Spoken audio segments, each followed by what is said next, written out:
മുംബൈയിലെ ഒരു മഴ രാത്രിയിൽ ബിസിനസ് ഭീമനായ അമിത് മൽഹോത്രയുടെ ലക്ഷങ്ങൾ വിലയുള്ള വജ്രമോതിരം അബദ്ധത്തിൽ നഷ്ടപ്പെടുന്നു. എന്നാൽ തന്റെ ദാരിദ്ര്യം മറന്നും ആ മോതിരം തിരികെ നൽകാൻ അമിത്തിന്റെ കാറിന് പിന്നാലെ ഓടിയെത്തിയ ഒരു പെൺകുട്ടി അവന്റെ ഹൃദയം കീഴടക്കുന്നു.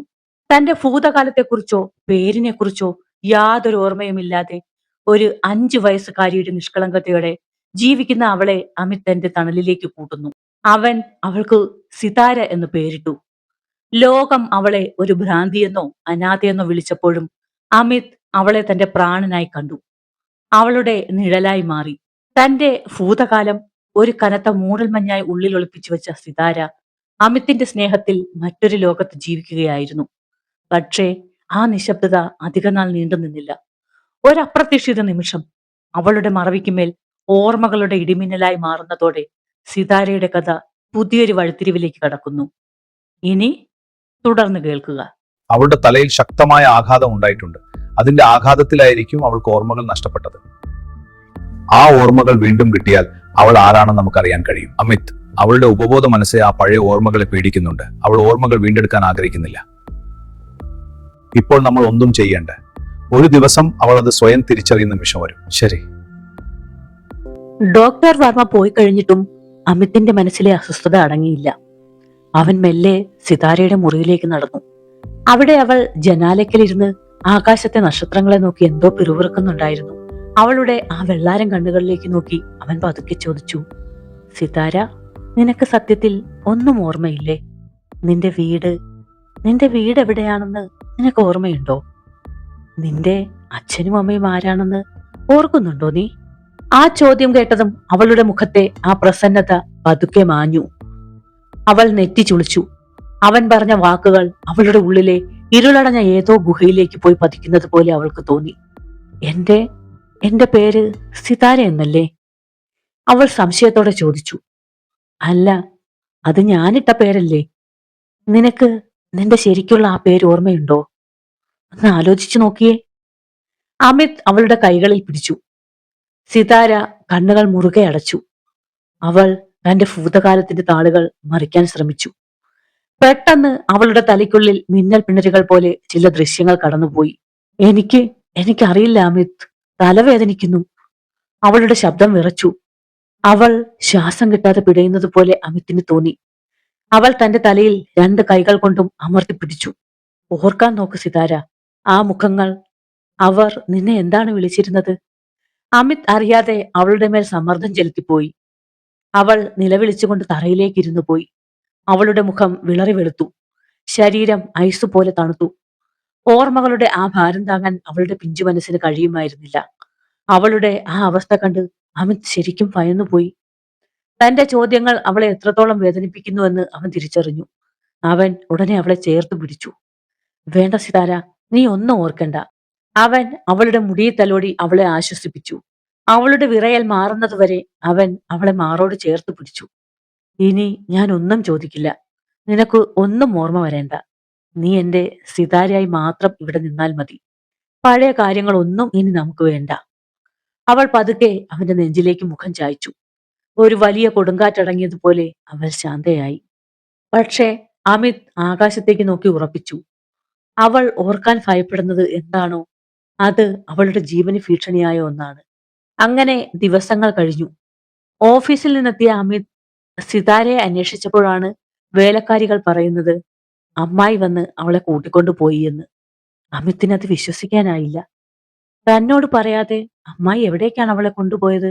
ഈ സമയം നഗരത്തിലെ ഏറ്റവും വലിയ ലക്ഷറി ക്ലബായ ദ വെൽവെറ്റ് ലോഞ്ച് ഉച്ചത്തിലുള്ള DJ മ്യൂസിക്കും കണ്ണഞ്ചിപ്പിക്കുന്ന ലേസർ ലൈറ്റുകളും കൊണ്ട് അവിടെ ആകെ ബഹളമയമായിരുന്നു.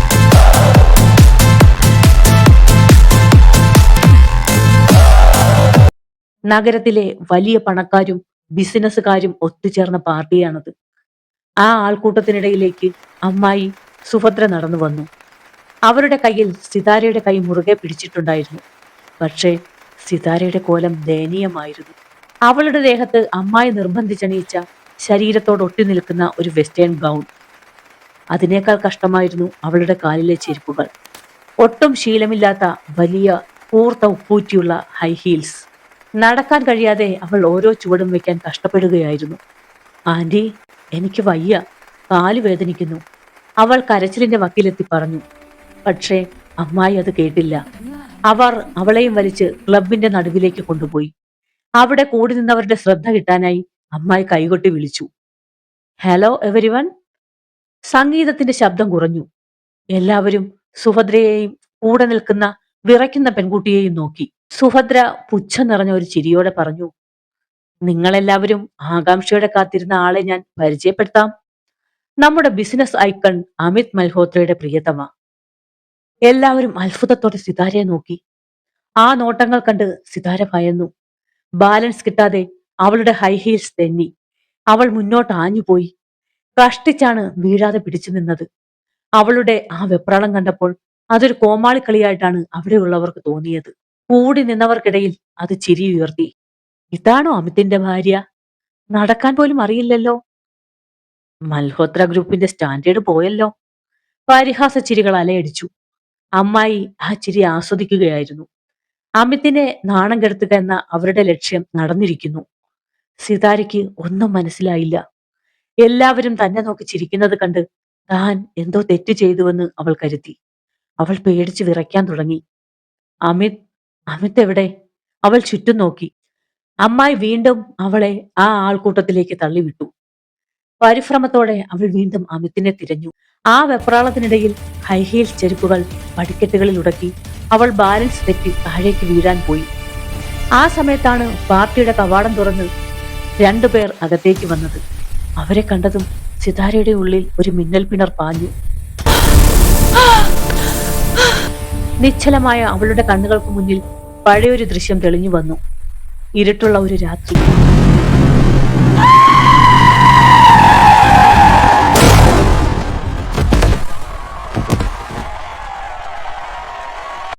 തന്റെ നേർക്ക് ഇരച്ചു വരുന്ന ഒരു കാറിന്റെ ഹെഡ്ലൈറ്റുകൾ, ടയറുകൾ റോഡിൽ ഉരസുന്ന ശബ്ദം. തന്നെ ഇടിച്ചു തെറിപ്പിക്കാൻ വരുന്നത് ഇതേ മുഖങ്ങളാണോ? ആ ഓർമ്മയിൽ അവളുടെ ശ്വാസം നിലച്ചുപോയി. അവൾ വിറയ്ക്കുന്ന കൈകളോടെ തലയിൽ പിടിച്ചു. പാർട്ടിയുടെ വലിയ ഹാളിൽ ആഡംബര വെളിച്ചങ്ങൾക്കിടയിൽ സിതാരയുടെ ഹൈഹീൽസ് ചെരുപ്പുകൾ പടികളിൽ തട്ടി പാളിപ്പോയ ആ നിമിഷം ലോകം നിശ്ചലമായതുപോലെ അവൾക്ക് തോന്നി. വീഴ്ചയുടെ ആഘാതത്തിൽ അവളുടെ തലയ്ക്കുള്ളിൽ മിന്നൽ പിണരുകൾ പാഞ്ഞു. വർഷങ്ങളായി അടഞ്ഞുകിടന്ന ഓർമ്മകളുടെ വാതിൽ ആ ഒരൊറ്റ സെക്കൻഡിൽ മലർക്കെ തുറക്കപ്പെട്ടു. അതേസമയം പാർട്ടിക്കെത്തിയ ആ രണ്ടുപേരും സിതാരയെ കണ്ട് ശീല കണക്കെ തറഞ്ഞു നിന്നുപോയി. അവരുടെ മുഖത്തെ ചോര വാർന്നുപോയി. ഇവൾ ഇവൾ മരിച്ചില്ലേ? ആ കാറപകടത്തിൽ ഇവൾ തീർന്നതാണല്ലോ. ഇവൾ എങ്ങനെ ഇവിടെ എത്തി? അവരുടെ ഉള്ളിൽ ഭയം തളം കെട്ടി. പടികളിൽ വീഴാതിരിക്കാൻ ബാലൻസ് ചെയ്യുമ്പോൾ അവൾ കണ്ടത് ആ രണ്ടുപേരെയാണ്. വിക്രം ദേശായിയും അവന്റെ കൂടെയുള്ള പെൺകുട്ടിയും. വിക്രമിനെ കണ്ടതും അവളുടെ സിരകളിൽ രക്തം തണുത്തുറഞ്ഞു. മൽഹോത്ര കുടുംബത്തെക്കാൾ സമ്പന്നമായ പ്രൗഢിയുള്ള ദേശായി കുടുംബത്തിന്റെ ഏക അവകാശിയായിരുന്നു അവൾ. തന്റെ മാതാപിതാക്കളുടെ മരണശേഷം താൻ വിശ്വസിച്ച ഏക വ്യക്തി വിക്രമായിരുന്നു. To new beginnings. Full of hope. I love you. I love you too. Ready for a night out? Absolutely. You look amazing. You too. Let's go. വിവാഹം ഉറപ്പിച്ച നാൾ മുതൽ തന്റെ സ്വത്തും പണവും ഉപയോഗിച്ച് അവൻ ആർഭാടമായി ജീവിക്കുകയായിരുന്നു. ഓരോ ദിവസവും അവളിൽ നിന്ന് അവൻ ലക്ഷങ്ങൾ തട്ടിയെടുത്തു. പക്ഷേ സ്നേഹത്തിന് വേണ്ടി ദാഹിച്ചിരുന്ന അവൾക്ക് അതൊന്നും അന്ന് മനസ്സിലായില്ല. അവൻ തന്നെ സ്നേഹിച്ചിരുന്നത് തന്റെ ഹൃദയത്തിനല്ല, പകരം ദേശായി കുടുംബത്തിന്റെ കോടികൾ വിലമതിക്കുന്ന സ്വത്തിനു വേണ്ടിയായിരുന്നു എന്ന സത്യം അവൾ തിരിച്ചറിഞ്ഞ ആ കറുത്ത രാത്രി അവളുടെ മുന്നിൽ തെളിഞ്ഞു. വിക്രമിന്റെ ചതി നേരിട്ട് പിടികൂടിയ ദിവസം സിതാര അവനെ ചോദ്യം ചെയ്തു. അന്ന് രാത്രി തന്റെ വഴിയിലെ തടസ്സം നീക്കാൻ അവൻ കണ്ടെത്തിയ മാർഗം അവളെ കൊലപ്പെടുത്തുക എന്നതായിരുന്നു. ഇരുട്ടുള്ള റോഡിലൂടെ അവൾ നടന്നു പോകുമ്പോൾ അവളുടെ നേർക്ക് ഇരച്ചു കയറി വന്ന ആ കാർ, ആ വലിയ ആഘാതം, ആ നിമിഷമാണ് അവൾക്ക് ലോകം അന്യമായതും ഓർമ്മകൾ നഷ്ടപ്പെട്ടതും. കഴിഞ്ഞ ഒരു വർഷമായി അവൾ ഒരു കൊച്ചുകുട്ടിയായി ജീവിക്കുകയായിരുന്നു. താൻ ആരാണെന്നോ തന്നെ കൊന്നതാരാണെന്നോ അറിയാതെ. ഈ സമയം വിക്രം ദേശായിയും അവന്റെ കാമുകിയും ഞെട്ടലോടെ അവളെ ഉറ്റുനോക്കി. മരിച്ചെന്നുറപ്പിച്ചവൾ എങ്ങനെ ജീവനോടെ തിരിച്ചു വന്നു എന്ന ഭയം അവരുടെ കണ്ണുകളിൽ നിഴലിച്ചു. സിതാരയുടെ കണ്ണുകളിൽ ഒരു നിമിഷം ആ പഴയ തന്റെ ഇടമുള്ള ഉടമസ്ഥയുടെ ഭാവം വന്നു. പക്ഷേ അവൾ അതുടൻ തന്നെ മറച്ചു പിടിച്ചു. അപ്പോഴാണ് ഹാളിലെ നിശബ്ദതയെ കീറിമുറിച്ചുകൊണ്ട് അമിത് മൽഹോത്ര അകത്തേക്ക് പാഞ്ഞു വന്നത്. പടികളിൽ തളർന്നിരിക്കുന്ന സിതാരയെ കണ്ടതും അവന്റെ ഉള്ളൊന്ന് പിടഞ്ഞു. അവൾക്ക് ബോധം പൂർണ്ണമായും നഷ്ടപ്പെട്ടിരുന്നില്ലെങ്കിലും ഓർമ്മകളുടെ ആഘാതവും ശരീരത്തിന്റെ തളർച്ചയും കാരണം ഒരു തരിമ്പ് പോലും ചലിക്കാൻ അവൾക്ക് കഴിയുമായിരുന്നില്ല. ഭയന്ന് വിറച്ച് ശ്വാസം കിട്ടാതെ കൈകൾ തലയിൽ അമർത്തിയിരിക്കുന്ന അവളെ കണ്ട അമിത്തിന്റെ കണ്ണുകളിൽ രോഷം അഗ്നിയായി പടർന്നു. അവൻ ആൾക്കൂട്ടത്തെ വകഞ്ഞു മാറ്റി അവളുടെ അരികിലെത്തി. വിറയ്ക്കുന്ന അവളിലെ പെൺകുട്ടിയെ അവൻ ചേർത്ത് പിടിച്ചു. എഴുന്നേൽക്കാൻ ശ്രമിച്ചെങ്കിലും സിതാരയുടെ കാലുകൾക്ക് ബലം കിട്ടുന്നുണ്ടായിരുന്നില്ല. ഒരടി പോലും നടക്കാൻ വയ്യാതെ തളർന്നുപോയ അവളെ ലോകം മുഴുവൻ സാക്ഷിയാക്കി അമിത് തന്റെ കരുത്തുറ്റ കൈകളിൽ കോരിയെടുത്തു. അവന്റെ കൈകൾ സിതാരയെ ഒരു പൂവിനെ പോലെ അതീവ ജാഗ്രതയോടെയാണ് ചേർത്ത് പിടിച്ചിരുന്നത്. ആ നെഞ്ചിലെ ചൂടിൽ മുഖം അമർത്തിയിരിക്കുമ്പോൾ താൻ സുരക്ഷിതയാണെന്ന വലിയൊരു തിരിച്ചറിവ് സിതാരയുടെ ഉള്ളിൽ നിറഞ്ഞു. ചുറ്റും കൂടി നിന്ന അതിഥികൾ പരസ്പരം നോക്കി അടക്കം പറയാൻ തുടങ്ങി. അമിത് തലയുയർത്തി സുഭദ്ര അമ്മായിയെ നോക്കി. അവന്റെ കണ്ണുകളിൽ ദേഷ്യം കൊണ്ട് കനലുകൾ കത്തുന്നുണ്ടായിരുന്നു. How could you do this to me? Please stop this now. Just say no! നിങ്ങൾക്ക് ഇതെന്തിന്റെ നിർബന്ധമായിരുന്നു അമ്മായി? അവന്റെ ശബ്ദം ആ ഹാളിൽ മുഴങ്ങി. അന്തസ്സിന്റെയും പാരമ്പര്യത്തിന്റെയും പേര് പറഞ്ഞ് തറവാട്ടിൽ അഹങ്കാരം കാട്ടുന്ന നിങ്ങൾ എന്തിനാണ് എന്റെ അനുവാദമില്ലാതെ ഈ പാവത്തിനെ ഇങ്ങോട്ട് വലിച്ചിഴച്ചത്? ഇവൾക്ക് ഭ്രാന്താണെന്ന് വിളിച്ചു കൂവി നടന്ന നിങ്ങൾ തന്നെയാണല്ലോ അവളെ പ്രദർശിപ്പിക്കാൻ ഈ ആൾക്കൂട്ടത്തിനിടയിലേക്ക് കൊണ്ടുവന്നത്. സുഭദ്ര അമ്മായി എന്തോ പറയാൻ ശ്രമിച്ചെങ്കിലും അമിത് കൈ ഉയർത്തി അവരെ തടഞ്ഞു. അവന്റെ ശബ്ദത്തിൽ ഇപ്പോൾ വേദനയും ദേഷ്യവും കലർന്നിരുന്നു. ഇവൾക്ക് ഈ ഹൈ ഹീൽസും ആഡംബരങ്ങളും ഒന്നും വേണ്ടായിരുന്നു. ഇവൾക്ക് വേണ്ടിയിരുന്നത് കുറച്ച് സമാധാനവും സ്നേഹവുമാണ്. എന്റെ ആ വീടിന്റെ പടിവാതിലിനപ്പുറം അവൾ സുരക്ഷിതയാണെന്ന് ഞാൻ കരുതി. പക്ഷേ സ്വന്തം ബന്ധുക്കൾ തന്നെ അവളെ ശത്രുക്കൾക്ക് മുന്നിലേക്ക് എറിഞ്ഞു കൊടുക്കുമെന്ന് ഞാൻ പോലും കരുതിയില്ല. ഇനി മേലിൽ എന്റെ ഭാര്യയുടെ നേരെ വിരൽ ചൂണ്ടാനോ അവളുടെ ജീവിതത്തിൽ ഇടപെടാനോ മൽഹോത്ര കുടുംബത്തിൽ ആർക്കും അവകാശമില്ല, അമ്മായിക്കാണെങ്കിൽ പോലും. അമിത് സംസാരിക്കുന്നതിനിടയിൽ ദൂരെ മാറി നിന്നിരുന്ന വിക്രം ദേശായിയുടെയും അവസ്ഥ പരിതാപകരമായിരുന്നു. മരിച്ചെന്ന് താൻ ഉറപ്പിച്ച പെൺകുട്ടി തൊട്ടു മുന്നിൽ നിൽക്കുന്ന വിക്രമിന്റെ മുഖം വിളറി വെളുത്തു. കൈകൾ അറിയാതെ വിറയ്ക്കുന്നുണ്ടായിരുന്നു. ഇവൾ എങ്ങനെ അമിത് മൽഹോത്രയുടെ ഭാര്യയായി? ഇവൾക്ക് എല്ലാം ഓർമ്മയുണ്ടോ? ഉണ്ടെങ്കിൽ നമ്മുടെ കഥ ഇവിടെ അവസാനിക്കും. വിക്രം തന്റെ കാമുകിയുടെ കാതിൽ മന്ത്രിച്ചു. അവളും ഭയത്താൽ ശ്വാസം വിടാൻ പോലും മറന്നു നിൽക്കുകയായിരുന്നു. സിതാരയുടെ മൗനവും ആ നോട്ടവും അവരിൽ വലിയൊരു പ്രഹരമായി പതിച്ചു. പാർട്ടിയിലെ ആഡംബരവർഗം അമിതിന്റെ ആ ഇമോഷണൽ സംസാരം കേട്ട് സ്തംഭിച്ചു പോയി. മുംബൈയിലെ ഏറ്റവും വലിയ ബിസിനസ്മാൻ ഒരു ഭിക്ഷക്കാരി എന്ന് ലോകം വിളിച്ച പെൺകുട്ടിക്ക് വേണ്ടി ഇങ്ങനെ നിൽക്കുമെന്ന് അവർ കരുതിയില്ല. പലരുടെയും കണ്ണുകളിൽ പരിഹാസത്തിന് പകരം അമിതിനോടുള്ള ബഹുമാനം നിറഞ്ഞു. അവൻ സിതാരയെ കൈകളിൽ കോരിയെടുത്തു. അവളുടെ ശിരസ് അവന്റെ തോളിൽ സുരക്ഷിതമായിരുന്നു. ഒരു രാജകുമാരൻ തന്റെ രാജകുമാരിയെ സംരക്ഷിക്കുന്നത് പോലെ അവൻ നടന്നു നീങ്ങി. ഹാളിൽ അവശേഷിച്ചത് വിക്രമിന്റെ ഉള്ളിലെ ഭയവും അമ്മായിയുടെ അപമാനം അമിത് പകർന്നു നൽകിയ ആ വീര്യവും മാത്രമായിരുന്നു. സിതാരയുടെ കണ്ണുകൾ പാതി അടഞ്ഞിരുന്നുവെങ്കിലും അവളുടെ ഉള്ളിലെ ശ്രുതി ദേശായി ഉണർന്നു കഴിഞ്ഞിരുന്നു. അതായിരുന്നു അവളുടെ പേര്. ആ ബോധക്ഷയത്തിനിടയിലും അവൾ ഒരു കാര്യം ഉറപ്പിച്ചു. വിക്രമിന്റെ തകർച്ച തന്റെ കൈകൊണ്ട് തന്നെ ആയിരിക്കും. കാറിലിരിക്കുമ്പോൾ അമിത് അവളെ ആശ്വസിപ്പിച്ചു. പക്ഷേ സിതാരയുടെ ഉള്ളിൽ ഇപ്പോൾ ചിന്തകൾ മറ്റൊന്നായിരുന്നു. തനിക്കിപ്പോൾ ഓർമ്മകൾ കിട്ടിയെന്ന് വിക്രം അറിയാൻ പാടില്ല. തന്റെ സ്വത്തുക്കൾ കൈക്കലാക്കി സുഖിക്കുന്ന വിക്രമിനെ അവന്റെ ലോകത്ത് വെച്ച് തന്നെ തകർക്കണം. തന്റെ ഈ അവസ്ഥയിൽ തന്നെ പൊന്നുപോലെ നോക്കുന്ന അമിതിനോടുള്ള കടപ്പാട് എന്നും ഉണ്ടാകണം. സിതാര അപ്പോഴും അമിതിന്റെ നെഞ്ചിൽ മുഖം പൂഴ്ത്തി ഒരു കൊച്ചുകുട്ടിയായി അഭിനയിച്ചു. പക്ഷേ അവളുടെ നനഞ്ഞ വെള്ളാരം കണ്ണുകളിൽ ഇപ്പോൾ നിഷ്കളങ്കതയല്ല, മറിച്ച് തന്നെ കൊലപ്പെടുത്താൻ ശ്രമിച്ചവരോടുള്ള കത്തുന്ന പകയായിരുന്നു. വിക്രം ദേശായിയുടെ സാമ്രാജ്യം തകർക്കാനുള്ള സിതാര ദേശായിയുടെ പോരാട്ടം അവിടെ ആരംഭിച്ചു കഴിഞ്ഞിരുന്നു. അവിടെ നിന്ന് വീട്ടിലെത്തിയ ശേഷം അമിത് സിതാരയെ അതീവ ശ്രദ്ധയോടെയാണ് പരിചരിച്ചത്. സിതാരയെ കട്ടിലിൽ കിടത്തി അവൾക്ക് പുതപ്പ് പുതപ്പിച്ചു കൊടുക്കുമ്പോൾ അമിതിന്റെ കൈകൾ വിറയ്ക്കുന്നുണ്ടായിരുന്നു. അവന്റെ മുഖത്ത് സങ്കടവും കുറ്റബോധവും നിറഞ്ഞു നിന്നു. സിതാര പതുക്കെ കണ്ണു തുറന്നപ്പോൾ കണ്ടത് തനിക്ക് കാവലിരുന്ന് കണ്ണു നിറഞ്ഞു നിൽക്കുന്ന അമിതിനെയാണ്. അവൾ എഴുന്നേൽക്കാൻ ശ്രമിച്ചപ്പോൾ അമിത് അവളെ തടഞ്ഞു. വേണ്ട സിതാര, നീ വിശ്രമിക്കൂ. ഞാൻ ഞാൻ എനിക്ക് നീ മാപ്പ് തരുമോ? നിന്നെ സംരക്ഷിക്കുമെന്ന് ഉറപ്പു നൽകിയിട്ട് നിന്നെ ആ ശപിക്കപ്പെട്ട പാർട്ടിയിലേക്ക് പോകാൻ ഞാൻ അനുവദിച്ചല്ലോ. അവന്റെ ശബ്ദമിടറി. സിതാര ഒന്നും മിണ്ടാതെ അവനെ നോക്കി. അമിത് അവളുടെ കൈകൾ തന്റെ ഉള്ളം കൈയിൽ ചേർത്തു പിടിച്ചു. ലോകം നിന്നെ പരിഹസിച്ചാലും ഭ്രാന്തി എന്ന് വിളിച്ചാലും എനിക്ക് നീ എന്റെ ജീവനാണ് സിതാര. ഈ സമ്പത്തോ ബിസിനസ്സോ ഒന്നുമല്ല എനിക്ക് വലുത്. നിന്റെ ഈ നിഷ്കളങ്കമായ ചിരിയാണ്. ഇന്ന് നിന്നെ ആ ആൾക്കൂട്ടത്തിന് നടുവിൽ കണ്ടപ്പോൾ എന്റെ നെഞ്ച് തകരുകയായിരുന്നു. നിനക്ക് ഓർമ്മകൾ തിരിച്ചു കിട്ടിയാലും ഇല്ലെങ്കിലും, നീ പഴയ സിതാരയായാലും അല്ലെങ്കിലും, നിന്നെ വിട്ടുകൊടുക്കാൻ എനിക്ക് കഴിയില്ല. നീ എന്റെ കൂടെ സുരക്ഷിതയായിരിക്കണം. അമിത് അവളുടെ കൈകളിൽ തലചായ്ച്ചിരുന്നു. അവന്റെ കണ്ണുകളിൽ നിന്ന് ഒരു തുള്ളി കണ്ണീർ അവളുടെ കൈകളിൽ വീണു. ആ സ്പർശനം സിതാരയുടെ ഉള്ളിലെ പകയുടെയും വേദനയുടെയും കനലുകൾക്ക് മുകളിൽ പെയ്ത കുളിർമഴ പോലെയായിരുന്നു. സിതാരയുടെ ഉള്ളിലെ ശ്രുതി ദേശായി ആ നിമിഷം അലിഞ്ഞുപോയി. താൻ സ്വത്തുക്കൾക്ക് വേണ്ടിയുള്ള യുദ്ധത്തിലാണെന്നും വിക്രമിനോട് പ്രതികാരം ചെയ്യണമെന്നും വിചാരിക്കുമ്പോഴും തന്നെ ഒരു നിഴൽ പോലെ സ്നേഹിക്കുന്ന ഈ മനുഷ്യനെ അവൾ തിരിച്ചറിഞ്ഞു. വിക്രം ദേശായി തന്നെ സ്നേഹിച്ചത് തന്റെ പണത്തിനു വേണ്ടിയായിരുന്നു. പക്ഷേ അമിത് തന്റെ പേരോ പാരമ്പര്യമോ ഒന്നും അറിയാതെ തെരുവിൽ നിന്ന് വന്ന വെറും ഒരു പെൺകുട്ടിയായിരുന്നപ്പോൾ പോലും അയാൾ തന്നെ ചേർത്ത് പിടിച്ചു. എനിക്ക് ഇനി ആരെയും പേടിക്കാനില്ല, അവൾ മനസ്സിൽ ഉറപ്പിച്ചു. വിക്രമിനുള്ള ശിക്ഷ ഞാൻ നൽകും. പക്ഷേ എന്റെ ജീവിതം ഇനി അമിത്തിനൊപ്പമാണ്. എന്റെ സത്യങ്ങൾ അവനോട് പറയുന്ന ദിവസം ദൂരെയല്ല. ഈ ലോകത്ത് എനിക്ക് വിശ്വസിക്കാൻ കൊള്ളാവുന്ന ഒരേ ഒരു ഹൃദയം ഇവനാണ്. അവൾ പതുക്കെ അമിത്തിന്റെ തലയിൽ കൈവച്ചു.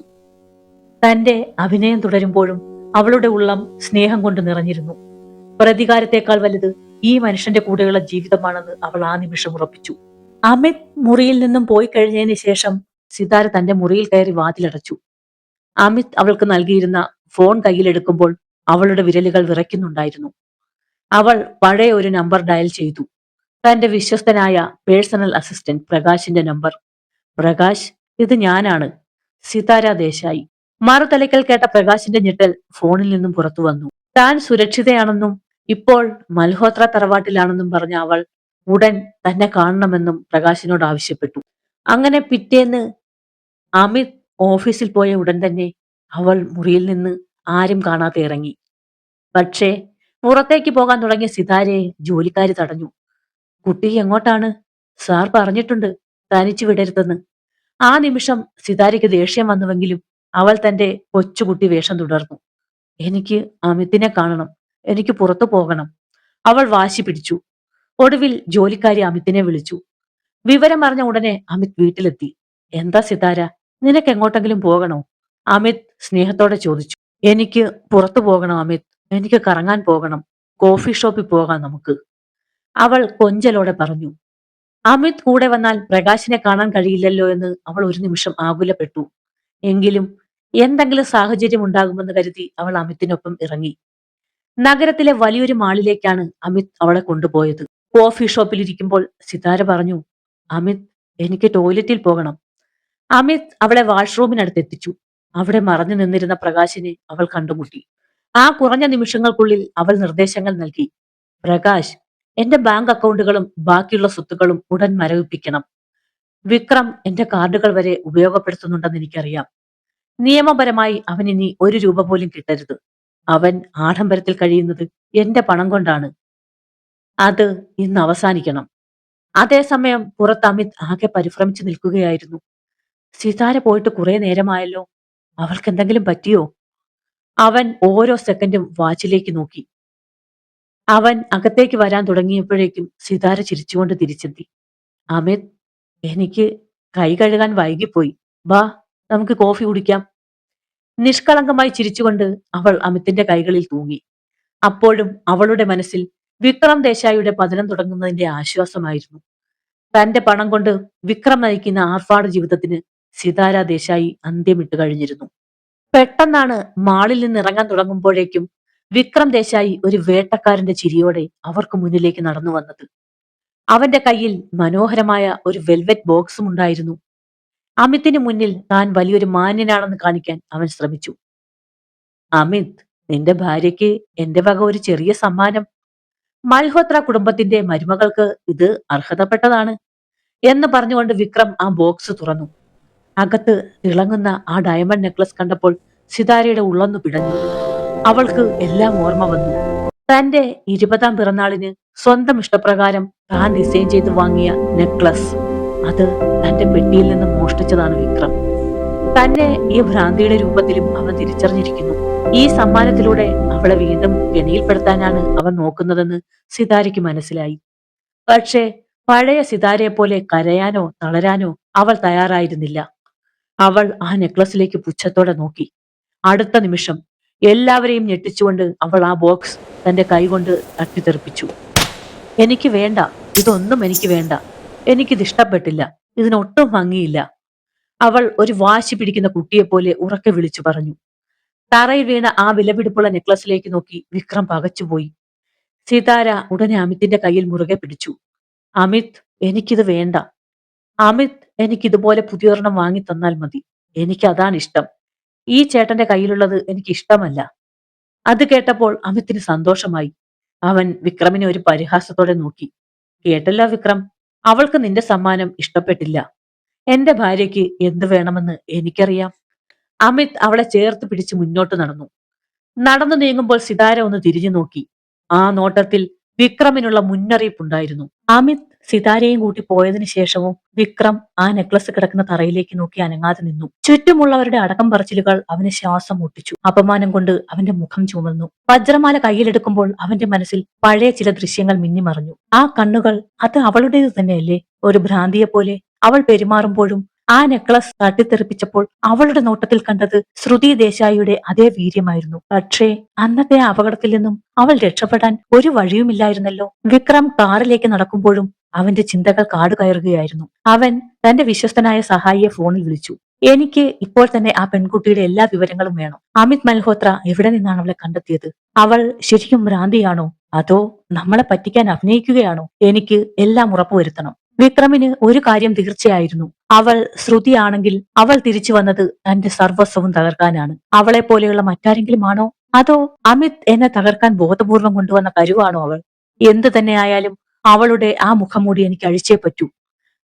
തന്റെ ശത്രു ഇത്രയടുത്ത് അമിത് മൽഹോത്രയുടെ സംരക്ഷണയിലുണ്ടെന്ന തിരിച്ചറിവ് വിക്രമിനെ ഉറക്കമില്ലാത്ത രാത്രികളിലേക്ക് തള്ളിവിട്ടു. എന്നാൽ വേട്ടക്കാരൻ താനാണെന്ന് വിക്രം കരുതുമ്പോഴും താൻ സിതാര വിരിച്ച വലയ്ക്കുള്ളിൽ കുടുങ്ങിക്കഴിഞ്ഞുവെന്ന് അവൻ അറിഞ്ഞിരുന്നില്ല. ഈ സമയത്ത് സിതാരയുടെ മനസ്സ് ഒരു കടൽ പോലെ ഇരമ്പുകയായിരുന്നു. അവൾ തന്റെ മുറിയിലെ ജനലിലൂടെ ആകാശത്തേക്ക് നോക്കിയിരുന്നു.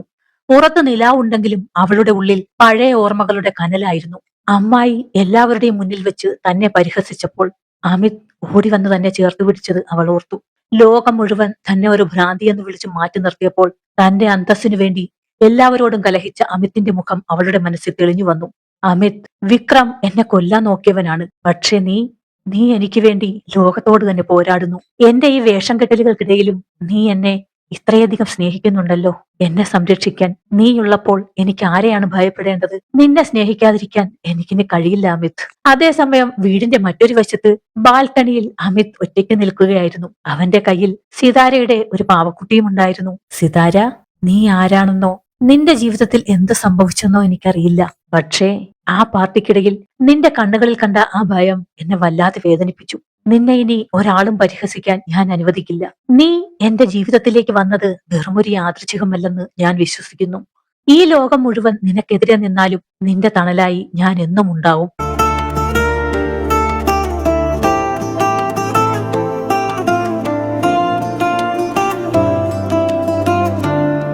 അമിത് തന്നെ എല്ലാവരുടെയും മുന്നിൽ വെച്ച് ശാസിച്ചതും ഒരു അനാഥ പെണ്ണിനെ താങ്ങിയെടുത്തു പോയതും അവർക്ക് മറക്കാൻ കഴിഞ്ഞില്ല. അവർ വീണ്ടും വീണ്ടും അവരുടെ മകനോട് അതിനെക്കുറിച്ച് വിശദീകരിക്കുകയാണ്. റോഷൻ, നീ ഇവിടെ ഇല്ലാതിരുന്ന സമയത്താണ് ഇതെല്ലാം നടന്നത്. ആ അമിത്, അവൻ അത്രയ്ക്ക് അഹങ്കാരിയായി മാറിയിരിക്കുന്നു. ആ ഭ്രാന്തി പെണ്ണിനു വേണ്ടി എന്നെ അവൻ എല്ലാവരുടെയും മുന്നിൽ വെച്ച് ആക്ഷേപിച്ചു. അമ്മേ, നമുക്ക് പക്ഷെ ഇവനെ നേരിട്ട് എതിർക്കാൻ പറ്റില്ല. മൽഹോത്ര ഫാമിലിയിലെ ഷെയറുകൾ മുഴുവൻ അവന്റെ കയ്യിലാണ്. പക്ഷേ ഇങ്ങനെ വിട്ടുകൊടുക്കാനും പറ്റില്ലല്ലോ. അവൻ അല്പനേരം ആലോചിച്ചു. പിന്നീട് ഒരു കൗശലക്കാരന്റെ ചിരിയോടെ അമ്മയുടെ അടുത്തേക്ക് നീങ്ങിയിരുന്നു. അമ്മേ, ഞാനൊരു കാര്യം അറിഞ്ഞു. മുംബൈയിലെ പ്രശസ്ത ദേശായി കുടുംബത്തിലെ അനന്തരാവകാശി ശ്രുതി ദേശായിയെ കുറച്ചുനാളായി കാണാനില്ല. ആ കാർ അപകടത്തിന് ശേഷം അവൾ മരിച്ചോ അതോ ജീവിച്ചിരിപ്പുണ്ടോ എന്ന് ആർക്കും അറിയില്ല. ആ കോടിക്കണക്കിന് വരുന്ന സ്വത്തുക്കൾ ഇപ്പോൾ കൈവശം വെച്ചിരിക്കുന്നത് അവളെ വിവാഹം കഴിക്കാനിരുന്ന വിക്രം ദേശായിയാണ്. ഈ ലേലത്തിൽ അവനാണ് അമിത്തിന്റെ പ്രധാന എതിരാളി. റോഷൻ തന്റെ ലാപ്ടോപ്പിൽ ഒരു പ്രധാന ഫയൽ തുറന്നു. അതിൽ വരാനിരിക്കുന്ന ആ വലിയ ലേലത്തിന്റെ പൂർണ്ണ വിവരങ്ങൾ ഉണ്ടായിരുന്നു. അമ്മേ, ഈ ലേലം വെറും ഒരു ബിസിനസ് ഡീൽ മാത്രമല്ല. ഇത് മുംബൈയുടെ ചരിത്രത്തിലെ തന്നെ ഏറ്റവും വലിയ പ്രോജക്റ്റ് ആണ്. ശ്രുതി ദേശായിയെ കാണാതായതോടെ ആ സ്വത്തുക്കളുടെ നിയന്ത്രണം നഷ്ടപ്പെടാതിരിക്കാൻ വിക്രം ദേശായിക്ക് ഈ ലേലം ജയിച്ചേ തീരൂ. അമിത് ഇതിൽ പങ്കെടുക്കുന്നുണ്ടോ? ഉണ്ട്. അമിത് ഇത് ജയിച്ചാൽ മൽഹോത്ര ഗ്രൂപ്പ് ഇന്ത്യയിലെ തന്നെ ഒന്നാമത്തെ കമ്പനിയാകും. നമ്മൾ വിക്രമിനെ ചെന്ന് കാണണം. അവൻ അമിതിനെ തോൽപ്പിക്കാൻ ആഗ്രഹിക്കുന്നുണ്ട്. വിക്രമിനെ കൂട്ടുപിടിച്ചാൽ അമിതിനെ തകർക്കാനും അതേസമയം ആ ദേശായി കുടുംബത്തിന്റെ സ്വത്തിൽ നിന്ന് ഒരു വിഹിതം നമുക്ക് നേടിയെടുക്കാനും കഴിഞ്ഞേക്കും. അമിത് അറിയാതെ തന്നെ നമുക്ക് അവനെ പൂട്ടാം.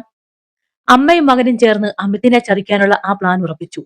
എന്നാൽ തങ്ങൾ ഒരുക്കി വെച്ച വലയിൽ കുടുങ്ങാൻ പോകുന്നത് തങ്ങൾ തന്നെയാണെന്ന് അവർ അറിഞ്ഞിരുന്നില്ല. ഇതേ സമയം അമിത് തന്റെ ബിസിനസ് ഫയലുകൾ പരിശോധിച്ചുകൊണ്ടിരിക്കുകയായിരുന്നു.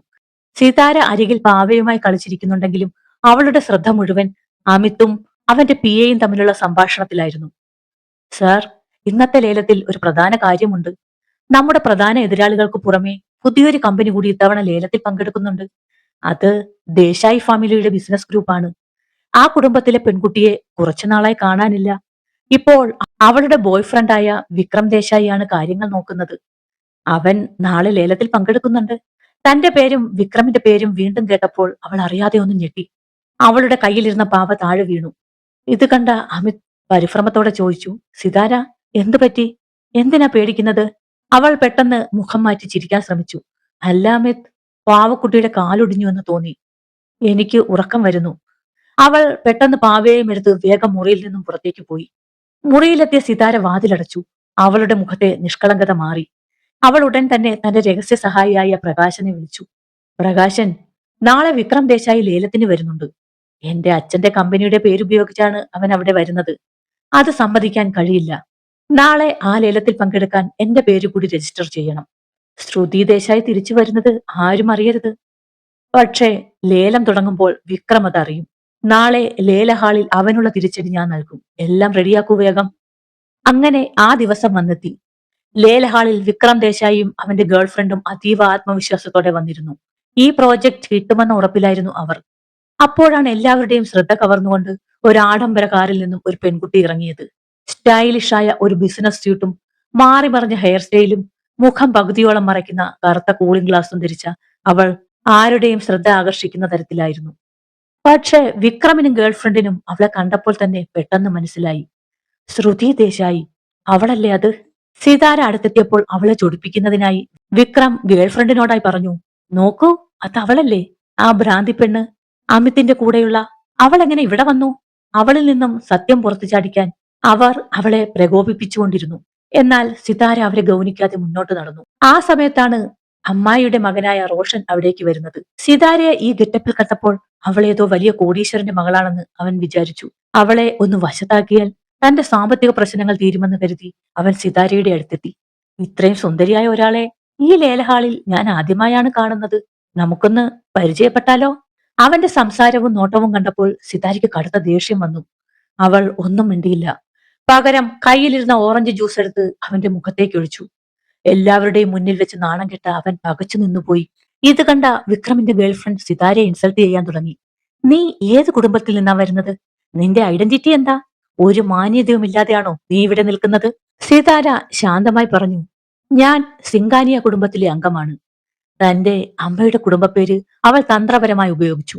സംസാരത്തിനിടയിൽ സിതാരയുടെ ഷോൾഡറിലെ വസ്ത്രം അല്പം നീങ്ങിയപ്പോൾ വിക്രം അവളുടെ തോളിലെ ആ പ്രത്യേക ടാറ്റു കണ്ടു. ശ്രുതി ദേശായിക്ക് മാത്രം ഉണ്ടായിരുന്ന ആ അടയാളം കണ്ടതോടെ വിക്രം ഉറപ്പിച്ചു, ഇത് ആ ഭ്രാന്തി പെണ്ണല്ല, തന്നെ തകർക്കാൻ വന്നിരിക്കുന്ന ശ്രുതി ദേശായി തന്നെയാണ്.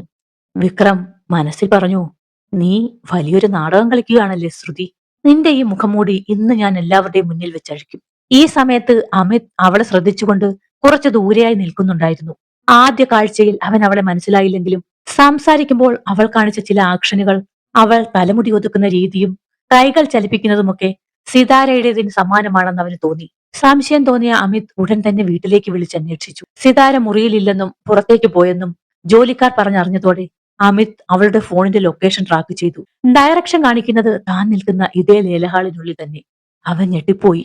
തന്റെ നിഷ്കളങ്കയായ സിതാര തന്നെയാണോ ഈ കാണുന്ന കരുത്തയായ ബിസിനസ് വുമൺ എന്നവൻ അത്ഭുതപ്പെട്ടു. എങ്കിലും അവൾ എന്തോ വലിയ ലക്ഷ്യത്തിന് വേണ്ടിയാണ് ഇത് ചെയ്യുന്നതെന്ന് മനസ്സിലാക്കിയ അമിത് തന്റെ തിരിച്ചറിവ് പുറത്ത് കാണിക്കാതെ ശാന്തനായി അവളെ നിരീക്ഷിക്കാൻ തീരുമാനിച്ചു. സിതാരയുടെ തോളിലെ ആ ടാറ്റു കണ്ട നിമിഷം തന്റെ മുന്നിൽ നിൽക്കുന്നത് താൻ കൊലപ്പെടുത്താൻ ശ്രമിച്ച ശ്രുതി തന്നെയാണെന്ന് അവൻ ഉറപ്പിച്ചു. പക്ഷേ അത് പുറത്ത് കാണിക്കാതെ അവളെ വീണ്ടും വശത്താക്കാൻ അവൻ തന്റെ അടവ് മാറ്റി. സിതാര തന്റെ അമ്മയുടെ കുടുംബപ്പേരായ സിംഗാനിയ എന്ന് വെളിപ്പെടുത്തിയപ്പോൾ വിക്രം അതീവ ദുഃഖിതനായി അഭിനയിച്ചു. സിംഗാനിയ ഫാമിലിയോ? പ്രതിശ്രുത വധു ശ്രുതി ദേശായിയുടെ അമ്മയുടെ കുടുംബമാണത്. അവൾ ഇപ്പോൾ എവിടെയാണെന്ന് പോലും എനിക്കറിയില്ല. അവളെ ഓർക്കാത്ത ഒരു നിമിഷം പോലുമില്ല. വിക്രമിന്റെ ഈ അഭിനയം കേട്ട് അവന്റെ ഗേൾഫ്രണ്ട് അമ്പരന്നു. അവൾ സിതാരയെ വീണ്ടും അപമാനിക്കാൻ ശ്രമിച്ചു. ഓ, അപ്പോൾ നീ ആ ശ്രുതിയുടെ ബന്ധുവാണോ? ഒരുപക്ഷെ അവളുടെ സ്വത്ത് അടിച്ചു മാറ്റാൻ വന്നവളാകും. പെട്ടെന്ന് എല്ലാവരെയും ഞെട്ടിച്ചുകൊണ്ട് വിക്രം തിരിഞ്ഞ് തന്റെ ഗേൾഫ്രണ്ടിന്റെ മുഖത്ത് ആഞ്ഞടിച്ചു. ഹാളിലാകെ നിശബ്ദത പടർന്നു. നിനക്ക് എങ്ങനെ ധൈര്യം വന്നു ഇത്രയും മാന്യമായ ഒരു കുടുംബത്തിലെ പെൺകുട്ടിയോട് ഇങ്ങനെ സംസാരിക്കാൻ? ശ്രുതിയുടെ കുടുംബം എനിക്ക് എന്റെ കുടുംബം പോലെയാണ്. അവരെ അപമാനിക്കുന്നത് എനിക്ക് സഹിക്കില്ല. അപ്രതീക്ഷിതമായ ആ അടിയിൽ വിക്രമിന്റെ ഗേൾഫ്രണ്ട് തകർന്നുപോയി. തന്നെ സ്നേഹിക്കുന്നുവെന്ന് കരുതിയ വിക്രം ഒരു അപരിചിതയ്ക്ക് വേണ്ടി തന്നെ അടിച്ചത് അവൾക്ക് വിശ്വസിക്കാനായില്ല. പക്ഷേ സിതാരയ്ക്ക് കാര്യം വ്യക്തമായിരുന്നു. സിതാര മനസ്സിൽ പറഞ്ഞു, കൊള്ളാം വിക്രം, നിന്റെ അഭിനയം ഇന്നും മോശമായിട്ടില്ല. ഈ അടി കൊണ്ട് നീ നിന്റെ ഗേൾഫ്രണ്ടിനെ അല്ല, എന്നെയാണ് വീഴ്ത്താൻ നോക്കുന്നത്. നിന്റെ ഈ വേഷപകർച്ചയ്ക്ക് പിന്നിലെ ചതി എനിക്ക് നന്നായി അറിയാം.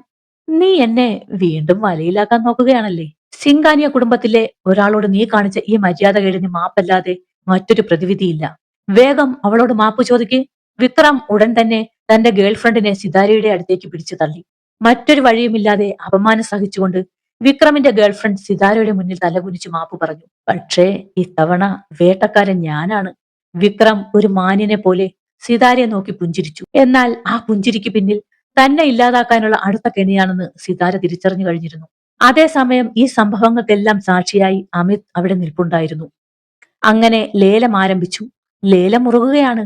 വിക്രം ദേശായി വളരെ അഹങ്കാരത്തോടെ വലിയൊരു തുക ഉറപ്പിച്ചു. ചുറ്റുമുള്ളവർ അവനെ അഭിനന്ദിക്കാൻ ഒരുങ്ങുന്നു. തന്റെ വിജയത്തിൽ അഭിമാനിച്ചു വിക്രം ലേലം നടത്തുന്നവർക്ക് പണം കൈമാറാനായി അവൻ ആ ഗോൾഡൻ കാർഡ് ആ കൗണ്ടറിൽ വെച്ചു. ലേലത്തുക ഉറപ്പിക്കാനായിട്ട് അവൻ നൽകിയ കാർഡ് കണ്ട് സിതാരയുടെ ശ്വാസം നിലച്ചുപോയി. അവളുടെ കണ്ണുകൾ വിറച്ചു. അത് വെറും ഒരു കാർഡായിരുന്നില്ല. അവളും വിക്രമും തമ്മിലുള്ള വിവാഹം ഉറപ്പിച്ച സമയത്ത് തന്റെ അച്ഛൻ അവൾക്ക് നൽകിയതും അവൾ വിശ്വസിച്ച് വിക്രമിന് കൈമാറിയതുമായ കാർഡായിരുന്നു അത്. കോടികൾ വിലമതിക്കുന്ന ആ അക്കൗണ്ട് തന്റെ ജീവിതം തകർത്തിട്ടും അവൻ ഇപ്പോഴും ഉപയോഗിക്കുന്നു എന്നറിഞ്ഞപ്പോൾ സിതാരയ്ക്ക് അവനോട് അതിയായ പുച്ഛം തോന്നി. വിക്രം, എന്റെ ജീവിതം തകർത്തിട്ടും എന്നെ കൊലപ്പെടുത്താൻ നോക്കിയിട്ടും എന്റെ അച്ഛൻ എനിക്ക് നൽകിയ ആ പണം ഉപയോഗിക്കാൻ നിനക്ക് നാണമില്ലേ? എന്റെ സ്നേഹത്തിന്റെ അടയാളമായി ഞാൻ നിനക്ക് നൽകിയ ആ കാർഡ് ഇന്ന് നിന്റെ സർവനാശത്തിന് കാരണമാകും. ഇത്രയും കാലം നീ ആ പണം കൊണ്ട് അഹങ്കരിച്ചു. പക്ഷേ ഇന്നത്തോടെ ആ കളിയെല്ലാം തീരും. വിക്രം പുച്ഛത്തോടെ പറഞ്ഞു. ബാക്കി കാര്യങ്ങൾ വേഗം തീർക്കൂ, എനിക്ക് സമയമില്ല. ലേലം നടത്തുന്നയാൾ കാർഡ് സ്വൈപ്പ് ചെയ്തു. എന്നാൽ മെഷീനിൽ ചുവന്ന ലൈറ്റ് തെളിഞ്ഞു. Transaction declined. വിക്രം ഒന്ന് അമ്പരന്നു. അവൻ രണ്ടാമതും ശ്രമിച്ചു. ഫലം പഴയത് തന്നെ. വിക്രമിന്റെ മുഖത്തെ ഭാവം മാറി. ക്ഷമിക്കണം മിസ്റ്റർ വിക്രം, നിങ്ങളുടെ എല്ലാ അക്കൗണ്ടുകളും ഫ്രീസ് ചെയ്യപ്പെട്ടിരിക്കുകയാണ്. ഇതിൽ പണമില്ല. ഹാളിലാകെ അടക്കം പറച്ചിലുകൾ ഉയർന്നു. കൂടി നിന്ന ബിസിനസ്സുകാർ പരസ്പരം നോക്കി ചിരിക്കാൻ തുടങ്ങി. ഇത്രയും കാലം ശ്രുതി ദേശായിയുടെ പണം കൊണ്ടായിരുന്നല്ലോ ഇങ്ങേരുടെ കളി. അവൾ എവിടെയെങ്കിലും ജീവിച്ചിരിപ്പുണ്ടാകും. അവൾ തന്നെ ആയിരിക്കും ഇവന്റെ അക്കൗണ്ട് എല്ലാം പൂട്ടിച്ചത്. ഇത് കേട്ട് മറ്റൊരാൾ പറഞ്ഞു, ശരിയാണ്, മരിച്ചു എന്ന് കരുതിയ ശ്രുതി ദേശായി തിരിച്ചു വന്നു കാണും. പാവം വിക്രം ഇനിയിപ്പോൾ തെരുവിലിറങ്ങേണ്ടി വരും. അപമാനം കൊണ്ട് വിക്രം വിറച്ചു. അവന്റെ ഗേൾഫ്രണ്ട് മുഖം താഴ്ത്തു നിന്നു. വിക്രമിനെ എല്ലാവരും പരിഹസിച്ചപ്പോൾ അതുവരെ ശാന്തയായിരുന്ന സിതാര അങ്ങോട്ട് കടന്നു വന്നു. പണമില്ലാത്തവൻ എന്തിനാണ് ലേലത്തിന് വരുന്നത്? വിക്രം ദേശായി വിളിച്ച തുകയേക്കാൾ കൂടുതൽ ഞാൻ നൽകുന്നു. ഈ പ്രോജക്ട് ഇപ്പോൾ എന്റേതാണ്. വിക്രമിന് ഒരു വാക്കുപോലും തിരിച്ചു പറയാൻ കഴിഞ്ഞില്ല. അവൻ തോറ്റുപോയിരിക്കുന്നു. താൻ കൊലപ്പെടുത്താൻ നോക്കിയ ആ പെൺകുട്ടി തന്റെ സർവസ്വവും തകർത്തിരിക്കുന്നു എന്ന് അവന് മനസ്സിലായി. അമിത് മൽഹോത്ര ദൂരെ നിന്ന് ഇതെല്ലാം കണ്ട് അത്ഭുതപ്പെട്ടു നിൽക്കുകയായിരുന്നു.